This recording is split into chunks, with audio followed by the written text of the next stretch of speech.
шаҳрвандора ба артиш равон мекунанд. Якта хундаи Аванте соли 2008, Карола Д соли 2010 ва якта хундаи Айси соли 2008. Мисол мегирем, агар мард дар Федератсияи Русия оилаи рус гирифтагиай официально меган ки аз инҷа пас 6600 рубли биспорен. Ширкати Шифофармо барои шумо доруҳои безарар ва фоидаоверро тавсия медиҳад. Миноксидил барои зиёд кардани риш ва мӯи сар, Эпимедиумная паста барои зиёд кардани қувваи мард, инчунин доруҳо барои сангу намаки гурдаро нест кардан ва доруҳо барои фарбеҳ ё хароб кардан ва инчунин доруҳо барои нест кардани простатит. ҳатман аз номи канали мо муроҷиат кунед, тахфиф карда мешавад. рақамҳо дар рӯи экран. Ассалому алайкум ба ҳама тамошобинони барномаҳои канали Юрист Тиҷаи барномаҳои Сорбон Сафаров. Тамошобинони азиз, видеоро то охирша тамошо кунед ва ҳатман лайк мондана фаромӯш накунед. Ба маълумоти ҳамаи шумо як ахбороти нава мерасонам ва баъдан комментарияҳоро мехонем. Федератсияи Русия тағйироти даъвати баҳорӣ ба артишро дар соли 2023 эълон намуд. Думаи давлатӣ гуфт ки синни даъват дар Русия мумкин аст дар лоиҳаи баҳории соли ҷорӣ зиёд карда шавад, аммо барои гузариши пурра ба низоми нав 3 сол лозим мебошад. Думаи давлатӣ дар бораи оғози даъвати афроди то 30 сола ба артиш хабар дод. Яъне чӣ хеле ки ҳамаи мо шумо медонем, дар Федератсияи Русия низ шаҳрвандора ба артиш равон мекунанд ва Думаи давлатии Федератсияи Русия қайд намуд ки сину соли даъваткунӣ ба хизмати ҳарбӣ дар Федератсияи Русия боло бурда шуд. Ба гуфтаи вакил, шаҳрвандони то синни 30 сола метавонанд ба зудӣ ба комиссариятҳои ҳарбӣ муроҷиат кунанд, аммо ин як қатор тағйиротро дар қонунгузорӣ тақозо мекунад. қабл аз оғози даъвати баҳорӣ ҳар як комиссарияти ҳарбӣ бояд муайян кунад ки тибқи талаботи нав чанд нафар дорад. баъдан ин маълумотро бо супориши ҳарбӣ мутобиқ созад. дар иҷа як саволи дигар ба миён меояд. оё шаҳрвандони хориҷие ки дар Федератсияи Русия иқома доранд ба артиш даъват мешаванд ё ин ки не?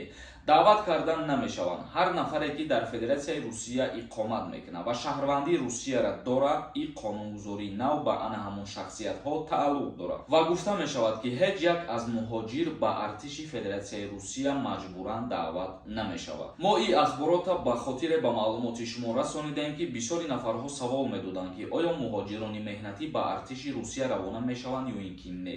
акнун ба маълумоти ҳамаи шумо пурра карда, сода карда фаҳмонидем. тамошобинони азиз, мегзарем ба қисми хондани комментарияҳо. дар ҳамиҷа оиди конкурсе ки дар канали ма рафтесай, камтара гап мезанам, видеоро нагзаронед, то охирша тамошо кунед.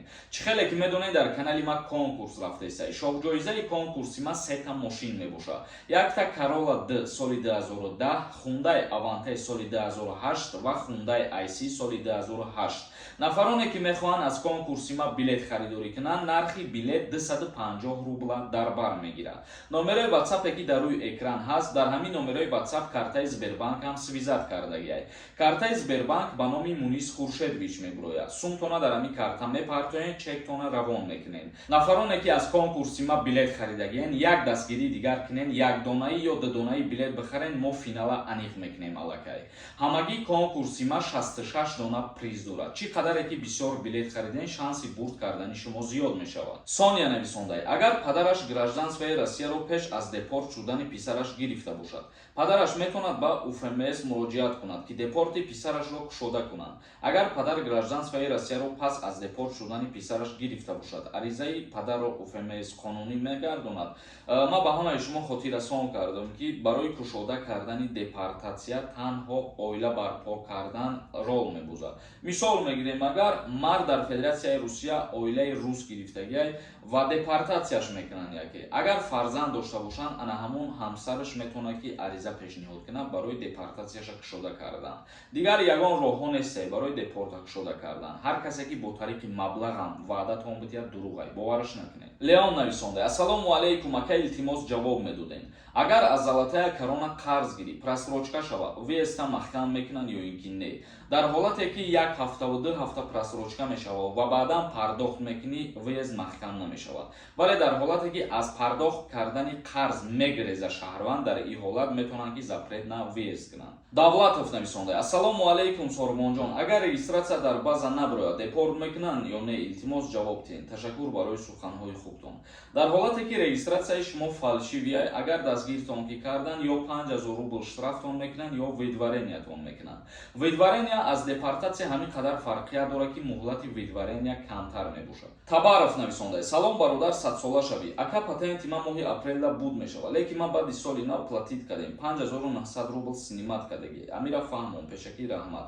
Дар ҳолате ки пешпардохт кардаги бошен, агар пеш аз ҳамун ҳолате ки официально меган ки аз инҷа пас 6600 рубли биспорен, пешаи ҳамун агар ки супорида бошен, и пули шумо ба назар гирифта мешавад ва намесӯзад патенти шумо. Шамс нависонда: салом ака, як савол доштам. Въезд маҳкам буд, 3 сола срокаш буд шида, як моҳ шид брам мешавад ё не? Ждат кунам 3 моҳ баъд брам. Дар ҳолате ки сроки запрет на въезди шумо ба охир мерасад, пеш аз билет харидан як бори дигар проверка кунед, баъд билет бихаред. Ғуломов нависонда: ассалому алайкум, ман 2 рӯз шид барои билет гирифтан сум гузарондум. Чека партофтам дар WhatsApp, леки то имрӯза билет рӯӣ накардаед. Даже сообщениёро нахондаед, WhatsApp киштагиед, ҷавоб наметиҳад. Чӣ хел бифаҳмем? Бародарони азиз, ман ба ҳамаи шумо гуфтам ки ягон фикр накунед. Дар ҳолате ки билет равон мекунед, интизор бошед, чеки шуморо проверка мекунанд, билетҳои шуморо равон мекунанд. Ягон кас бе билет намемонад. Ва ман ба ҳамаи шумо хотиррасон мекунам ки рӯзҳои наздик мо финала аниқ мекунем. Рӯзи финал метавонем любой тадбиен ай наздик иштирок кунем. Зокиров нависонда: ассалому алайкум ака, пула дар аэропорт гирифтан. Ҳамона ягон роҳаш ҳаст, илтимос ҷавоб диҳед. Ба чӣ хотир гирифтан, бародари азиз? Саволта пурра нанависондаед дар инҷа. Бал нависонда: ассалому алайкум бародар, як савол. Аз чашм депортатсия кардан мешавад? Дар ҳолате ки шуморо мисол ба шуъбаи милитсия мебаранд, видварения мекунанд ё ки депорт карданӣ мешаванд, дар ҳамин ҳолат лицора сканер мекунанд, аз чашморам сканер мегиранд. Ва дар ҳолате ки шумо меоед ба ҷумҳурии Тоҷикистон баъди депорт шидан ва ному фамилия алиш мекунед, дубора вориди Федератсияи Россия рафтанӣ мешен, дар ҳамин ҳолат метавонанд ки аз ҳамун чашм муайян кунанд ки и шахсият депортатсияи въездаш маҳкам аст. Мақсудов нависонда: салом ака, барои ба қайдгирии симкарта мо дар Россияем, паспорти мо дар Тоҷикистон аст, мо чӣ хел ба қайд мегирем? Шаҳрванд дар ҷумҳурии Тоҷикистон набоша, агар бе иҷозати ӯ шаҳрванд симкартаро аз сари нав ба қайд намегиранд, мумкин нест. Дар ҳолате ки симкартаи шуморо хомӯш мекунанд ва ба ҷумҳурии Тоҷикистон ки меоен, мерен муроҷиат мекунед ба ҳамун ширкати симкартатон. Агар симкартаи шумо дафрӯш боша, метавонед обратно бихаренша. Нарзуллоев нависонда: ассалому алайкум брат, 3 моҳа Россия равем. Дар мигратсиони карта частная кардан лозим аст. Вақте ки 3 моҳа рафтанӣ мешен, дар мигратсиони карта гости ба қайд бигиред. Мерен шумо Россия ва дар ҳамин ҳолат регистратсия мекунед, тамом. Ҳакимов нависонда: хела реклама мул мекунӣ, акаҷон рекламаро кам кун. Бародарони азиз, дар ҳамин мавзӯъ моро дуруст бифаҳмед. Хитон медонед ки айни ҳол YouTube ба ягон блогери ҷумҳурии Тоҷикистон маблағ наметиҳад ва мо манбаи даромад надорем. Як сум ду суме ки кор мекунем, аз ҳамин ҷиҳати рекламаҳо мебошад.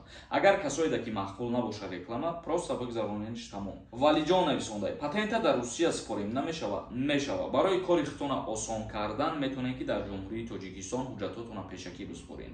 касое ки мехоҳанд дар Федератсияи Русия биспоранд ба мисли пештара метавонед споридан бигиред. Тамошобинони азиз, ба ҳамин видеои имрӯзара ҷамъбаст мекунем. То барномаҳои оянда, худованд ҳамаи мо шуморо нигаҳбон бошад.